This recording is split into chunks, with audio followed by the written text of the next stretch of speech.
tiene planes para este fin de semana, lo invito a disfrutar de los museos de la ciudad, en especial del MUCA, el Museo Universitario de Ciencias y Artes en la Colonia Roma. Ahí encontrará una muestra que explora el rol del diseño en la búsqueda de las expresiones de género. Cómo el diseño industrial, la moda, la tecnología y la gráfica han desempeñado un papel importante en la búsqueda de la equidad de género desde la mitad del siglo XX. La exposición Haré lo que deseo, diseño y empoderamiento busca retratar esta relación entre el diseño y el individuo. Sí, es una mirada con unos ojos distintos, ¿no? Que no estamos tratando o sea, justo el intento es como de desentrañar como ciertas historias que no habían sido contadas. Y hablar de que el diseño se puede ver desde miles de perspectivas.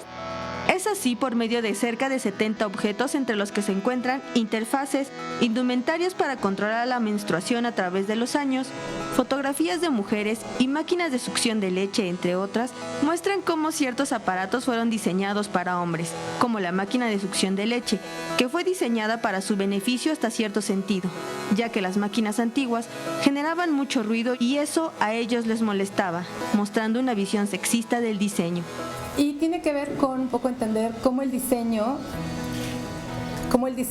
está en la sociedad siempre. Y de alguna manera el diseño no es neutral. El diseño existe, pero siempre está adentro de los valores sociales y tiene que ver con con el mundo en el que vivimos, ¿no? Entonces fue un poco entender cómo de alguna manera había objetos poco visibles para la historia del diseño que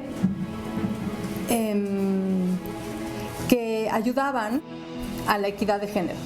Tiene mucho que ver los objetos que van a ver, tiene mucho que ver con la capacidad de la mujer o de aquellos que menstruan y tienen úteros de controlar su propio cuerpo. Tiene que ver con controlar la fertilidad.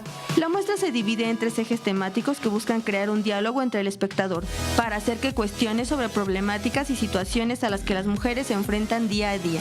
La exposición estará abierta al público hasta el 22 de abril en el MUCA Roma. Con imágenes de Javier Martínez, Mariana Sánchez, 21 Noticias.